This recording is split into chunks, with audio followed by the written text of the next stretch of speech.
Alright mga boss, mga mama, mga sir.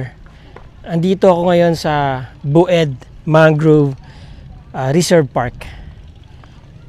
Pasyal tayo dito. Binuksan kasi ito way back 2024 ng October.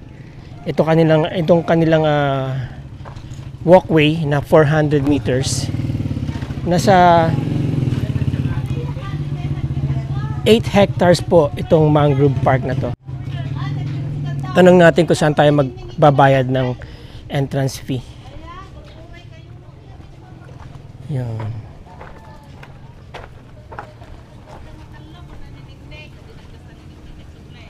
Ganda.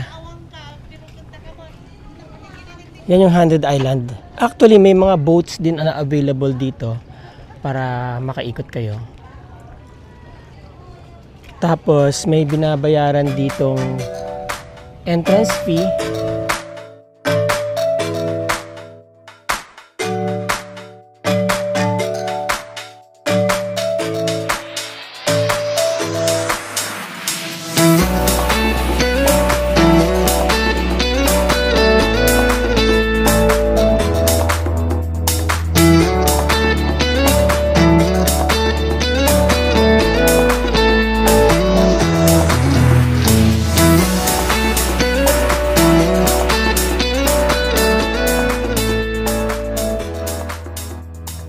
Yan, yung na-i-vlog natin for sale na property nandun.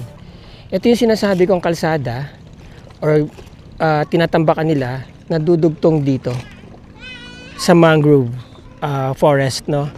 Kaya darating ang panahon, maganda ng position doon sa lugar na yon dahil talagang mula doon sa 100 Island jump off point, no?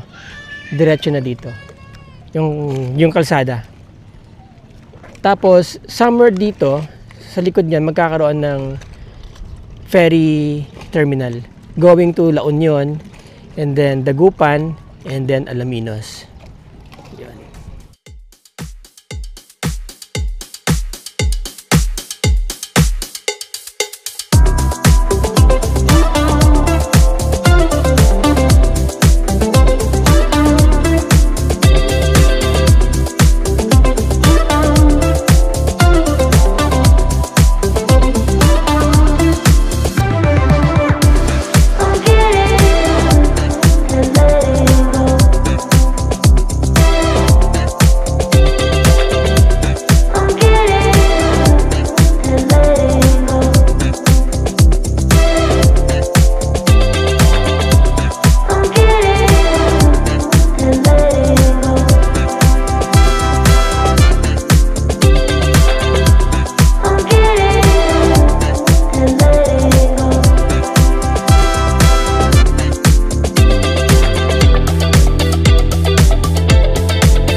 Mangrove Propagation Information Center.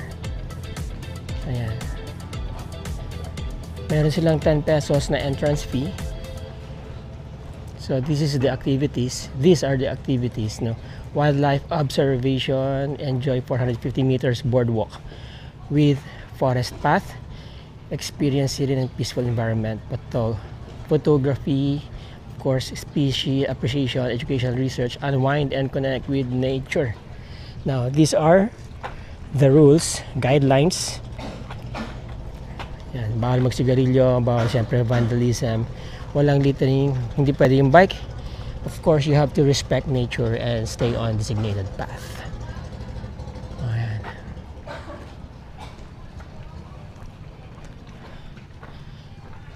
Hello po, magandang hapon sa inyo. Mamamasyal lang po. Sir, para-register na. Ilan kayo, sir? Mag-isa niyo lang. Me, myself. Me and myself. Pwede magpalipad naman ng drone, ano? Pwede naman. Pwede naman. Pa-register na lang. Okay. Name niyo po, tapos entrance na 10 pesos. 10 pesos. Ang mura naman ng entrance nyo. Okay na po. Okay na. Cash ticket niyo, tapos 10 pesos. Yan mga boss. 10 pesos lang ang entrance dito. Alright. Thank you. Thank you po. Enjoy na natin ang nature. Kung mapapansin niyo yung mga vlogs ko, hindi lang yung mga properties ang ating pinupuntahan or binablog, pati na rin yung mga lugar na pwede niyong puntahan sa isang lugar. Kagaya nito. For awareness, ano po, ang ganda ng papakita ko sa inyo yung mga amenities ng isang bayan. Isa na po ito. Biro nyo 10 pesos lang. Ang ganda pala nito dito sa area na to. Okay. Since na nagbablog na kasi tayo ng mga properties dito sa Alaminos, particular sa probinsya ng Pangasinan, sasamahan na rin po natin ang mga lugar kung saan makakapasyal na kayo dito. Open sila from 6 a.m. to 8 p.m. Yan ang mangroves. Ganda. May mga tinatanim pa sila dyan.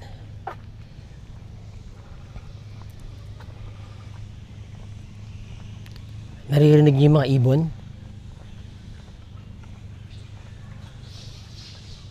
Diba? Daming ibon, no?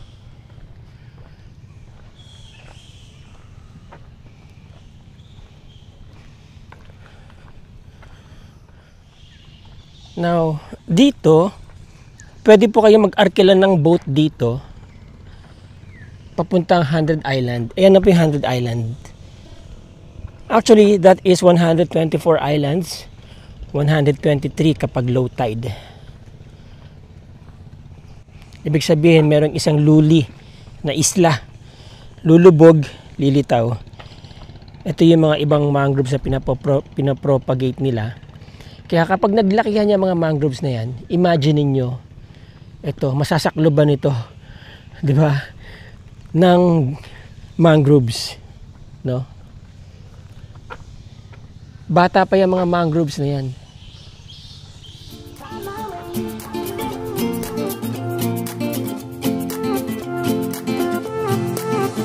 A new place, a new home, for a while, let me feel alive.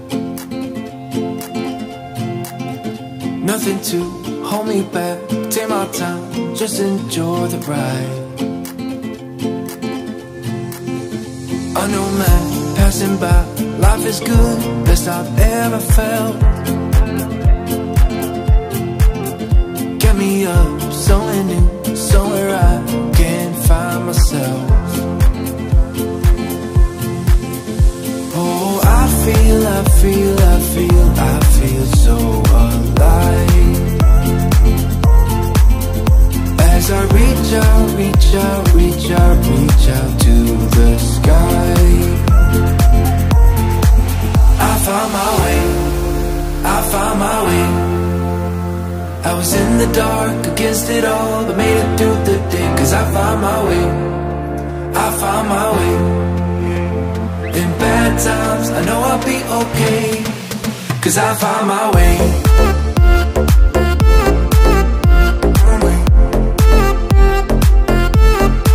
Cause I found my way.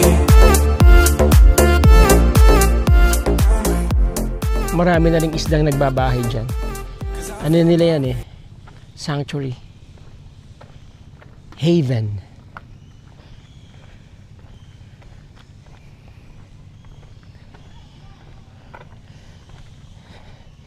So this is about 400 meters of boardwalk or baywalk. You know.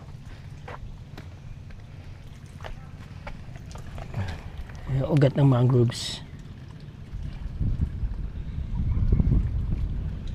Nice, no?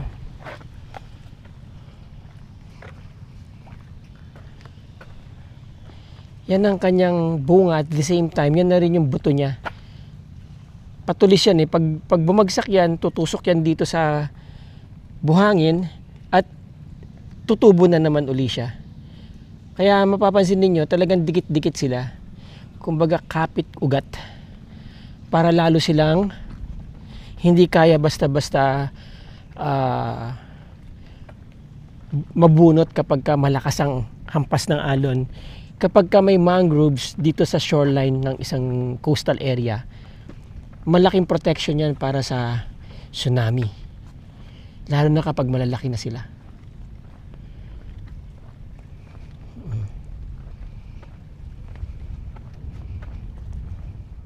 Pag naglakihan yung mga yan, magkikreate yan ng napakagandang ecosystem dito sa lugar na to. Lalong yayaman sa natural resources ng dagat itong lugar na to kapag dumami ang mangroves dito.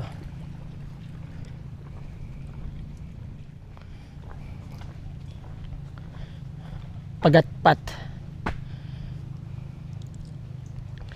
bakawan babae. Ito bakawan babae. Ito yung muntik nang naubos sa, actually dun sa Puerto Princesa, dun sa bahay ng lolo ko before, maraming bakawan. Nung nagsettle dun yung mga sea dwellers, ginawa nila mga poste yan. Napakatibay niyan sa tubig. Halos hindi nabubulok. Puno ng bakawan.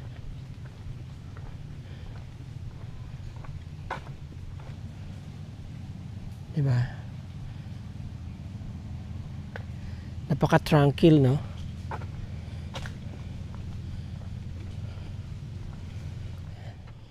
Merong iba-ibang puno kagaya nito. Ito. Tignan niyo yung ugat niya. Hindi kagaya ng iba yung mangroves, diba? Parang mga paa. Pero ito, talagang malalim yung ugat niya. Ano kayang puno yan, ano? Oh. Yun yung mga ibon. Kakatuwa, no? Bakawan, Bangkaw. Sa Palawan may Bangkaw na sinasabi lugar. Tabi rin ng dagat. Busain. Oh. Bakawan babae, pagatpat. So ito yung pagatpat.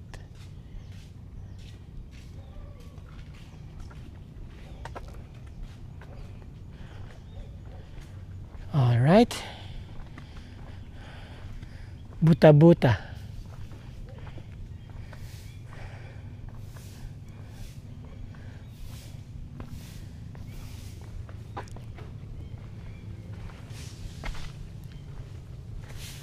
Alright, so ito yung mga mangrove species. Yan. Saging-saging, propagules. Fruits become lightly yellowish to reddish brown upon maturity. Nice.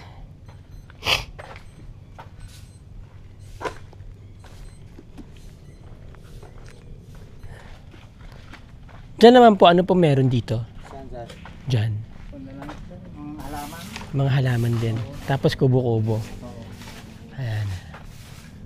Mangrove ecosystems. Shelter for terrestrial life, trap sediment to build new land, shelter for aquatic life. Hindi naman ilalagay yan ng Diyos sa mga shoreline natin kung hindi importante yan.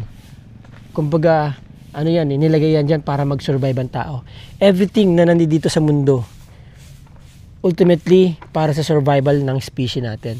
Nating mga tao. Pero, tayo mismo ang sumisira. Di ba? Dahil sa pera at kapangyarihan. Pwede pala tayo umikot dito. Yun, no? Diyan po tayo galing kanina. Doon, no? Nakikita niyo yung pergola. So, pwedeng dumaan doon papunta dito. May mga fish pond. Ano po yan? Fish pond yan? Ano mga nakalagay po dyan? Similyahan po yan. Similyahan ng mga bangus. Bangus. Tapos, pag may dalawang dangkal na, binibili yan. Ano po yan? Sa gobyerno pa rin yan? Hindi ko. Ay, private na yan. Ito lang pong part ng government. Oo. Yun. Salamat kuya. Ano pong pangalan nila? Rogelio Raon po. Rogelio Raon. Po, sir. Magandang hapon sa iyo. Akit po ako sa taas. Ano yan, honey? Honey bees? Oo. Pinag po na yung si doktor po.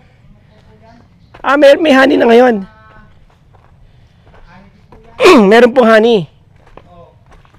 May mga nakabahay na po diyan. Hindi siya pa nang nakagat pala yung mga yan. Oo, kasi yung bulaklak ng mangroves, diyan nila kukunin yung nectar. Ano po? Yung pampalayan hindi yung malalaki. Yung maliliit siya. Oo, sir. Yung ligwan. Mm-hmm. Oo. Yun. Ano yan? Start a project. Plano nila maglagay ng mga honey dito. Doktor, Oh, yun, oo. magpon dito. Tama yun. Naglagay po ng mga Malaking bagay po ang mangroves, ano? Kasi pati honey magkakaroon ka, oh. Biro nyo, di ba? Sana magkaroon din ng ganitong proyekto sa Zambales, no? Ganda. Now, nandito ako sa view deck. Yan. No? Ang sarap tumambay dito, mga boss, mga sir. Ang sarap tumambay dito. Wow.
Ganda.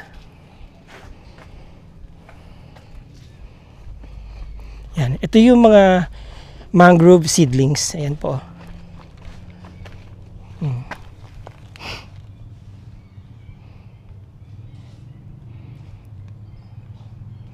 Yan.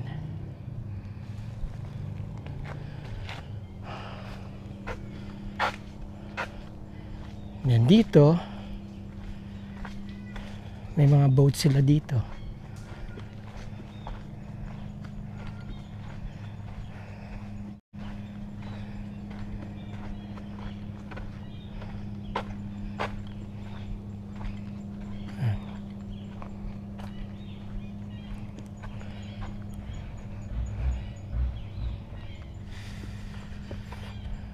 Yan, oh.